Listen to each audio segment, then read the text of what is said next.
let's keep things rolling. Let's bring Justin up. Justin, the floor is yours for the next 20 minutes.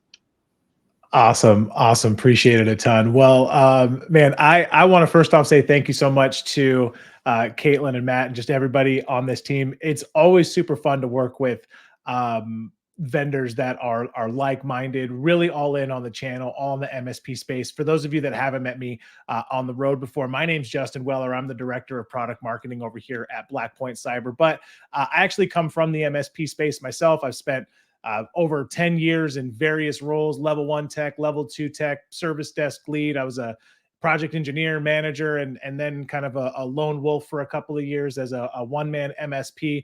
And really excited for the time that we have here today.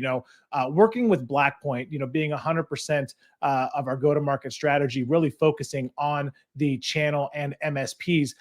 We really wanted to focus towards the second half of last year and the early part of this year, building some things that help MSPs from a couple of different sides. Now, the good news is this, for everybody watching this, if you're an MSP, it is a fantastic time to be in the MSP community. There are a lot of opportunities that are coming in, and we're seeing a lot of disruption. We're seeing cybersecurity driving these things, insurance driving these demands.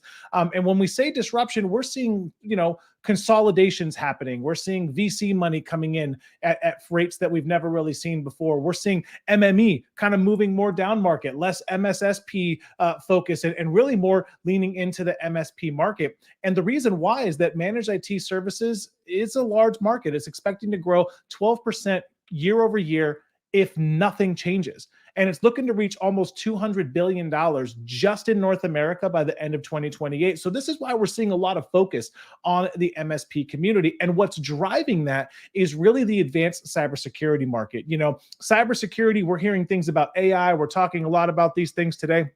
And the reality is that there is just a ton of stuff. I completely agree that really without machine learning and some sort of AI being implemented, it is extremely difficult to keep things secure and run a business profitably and efficiently.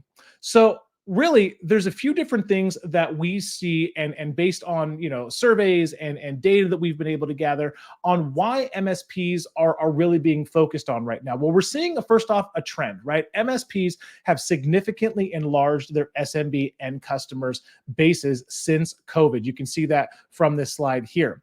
Also, though, we're seeing that MSPs are increasing managed security for their end clients compared to those third-party security specialists, right? There's the MSPs, I like before, they're kind of seen as the SEAL teams, right? I think that was a really great way of describing what MSPs are. And when you look at MSPs versus MSSPs or whatever, the nuances, we understand those often, but customers don't. They know that they want to be able to call their person at the MSP to be able to resolve their particular issue. Not, hey, this is a security issue, let me talk to them or whatever. They just want to call you directly. So we're seeing an increased managed security for their end clients. What we're also seeing here is that there are, managed security adoption, right? So when we take a look at, managed security and how this has looked, it's severely underpenetrated, even in 2023 at this point, compared to the other product categories that we have. With that being said, though, that's the business side of the house. You still have to worry about hackers. You still have to worry about threat actors. You've still got to worry about making sure that your endpoints and your cloud environments are secure. And so what I wanted to do is talk to you a little bit about some of the trends that we've seen here at Blackpoint. This is real data from our SOC, what we're fighting against. And we have seen, first off, that ransomware is not dead. I mean, we have seen the reports. We've read the news where ransomware is done. We're not seeing that, actually. We saw there was a 64% increase in the number of ransomware attacks using double extortion tactics from 2022 to 2023. For those of you that don't know, double extortion is, hey, I'm going to spend a little bit of time inside of your organization. I'm going to exfiltrate some of your data in small chunks so you don't really get alerted. And then we're going to ransom that. If you pay it or you don't pay it, we're also going to let you know we still have your data. And if you don't pay us more, we're probably going to go ahead and release it. And even if you do pay them, they may still release it. So we're seeing a massive uptick in that. However, it is not dead, right? The endpoint is still there. The battle is still on the endpoint, but we're also seeing that the cloud is still king.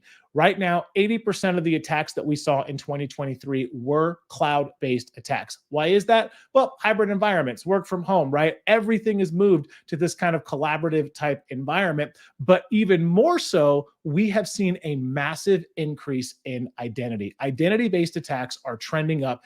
10,000 brute force attempts on average every day on approximately 2,500 unique accounts. From the beginning of time, the goal of threat actors is to get legitimate access. And if they can pretend that they are your identity, they're going to go ahead and utilize that. For instance, we see an uptick in massive SSO usage, right? Unfortunately, the MGM that we just got talking about, they were brought down with one phone call and an SSO for the most part. How many people are logging into websites with their Google Workspace identity and their M365 identity? So with the increase in SSO, we're seeing the increase in identity attacks in the cloud as well. All of that to say, where we're seeing a massive, massive hole in the security side of the house is the disjointed tech that's out there. It leaves the doors that are open for threats. We're not saying these solutions are bad. EDR, right? Even though it has an inability to detect sophisticated threat actor tactics, we still want it, especially for the malware side. SIMs, right? SIMs are great for incident response and recovery type things. But when we're threat hunting using those, we're threat hunting on events after they've occurred. Managed EDR, having somebody else manage your EDR alerts is great, but if something happens at 2:30 in the morning, you're probably just going to get an email. DNS filtering, encryption, IP address, a lot of threat actors can kind of circumvent these solutions. And even if we have them in place, with them disjointed, we have alerts in all these different areas that make it very, very difficult for SMBs to be able to be protected, especially with SMBs that often have kind of limited budgets, limited personnel, and have to have such a wide array of different things. So all of this is to say, seeing clearly, it is more important than ever to not only have visibility into your risk posture from a security standpoint, but also your business practices. So how can you kind of combat that with one strategy? Truth is this: you start with security and you standardize your stack. Beat threat actors and competition. We help reduce downtime, right? So that way you can standardize and keep those things going. You get enhanced customer trust, improve business continuity, but most importantly, these last two, like a cost savings, really preventing incidents is going to be cheaper than responding to one. You can also allocate your resources significantly more efficiently. You don't have to worry about, hey, I've got this stack at this customer and this stack at this customer. Everyone's trained and easy, and it gives you that competitive advantage. So what I wanted to round this out with is really some of the different things that we have built internally here to help you guys with your threat actor, risk hygiene, as well as business practices. So first thing, we've announced dark web monitoring. So this is something inside of our portal that you can come on in. You get bi-weekly automated scans with our dark web. You can see compromised credentials and integrated breach insights. You get detailed reports that can be downloaded, email alerts whenever a new breach is discovered. You get ad hoc scans. You can scan as many times as you'd like and download as many reports as you'd like as well. Something I like, and we've heard a lot from our customers that is very, very helpful, is what we call our threat assessment summary. What this allows you to do is that this allows you to get the opportunity to have some sort of a baseline. One of the tough parts when it comes to selling security to small to medium-sized businesses or medium or enterprise businesses is that, oftentimes it's evaluated based on the alerts that come in or based on the breaches that were stopped. Well, what a threat assessment summary is allowing you to do is it allows you to show the risk posture of your particular customer and create an action plan. We can say, hey, listen, based on this report, we're going to work on this, this, and this in this quarter, and we can come back and show a measurable increase in that. This is completely free, and it's something that is built into our platform for you. Also, Blackpoint University to help you on the business side. This is the only free on-demand MBA for MSPs. And really, we deliver practical advice and it's focused towards MSPs. Mike Estep is somebody that came from the MSP space. Many of you know who he is and know the name. Wonderful, wonderful human and extremely experienced. He's the one that's over this. He's the one that's building the curriculum, making sure it's something that's applicable to you. And the best part is it's completely free. And what I am super excited to run about and talk about is our brand new internal NFR licenses. Okay, so right now, Blackpoint Cyber, we are offering internal NFR licenses, and it's going to be available in the next couple of months, but we're announcing it today. And this is going to include managed detection and response and remediation for Windows and Mac devices, cloud response, which is MDR for M365 and Google Workspaces, identity response for Azure, managed application control, managed EDR integrations, Microsoft Defender for endpoint and business integration, ransomware response. You get threat assessment summaries, vulnerability management, and all of this is for you as the MSP community to make sure that you are covered and your house is secure.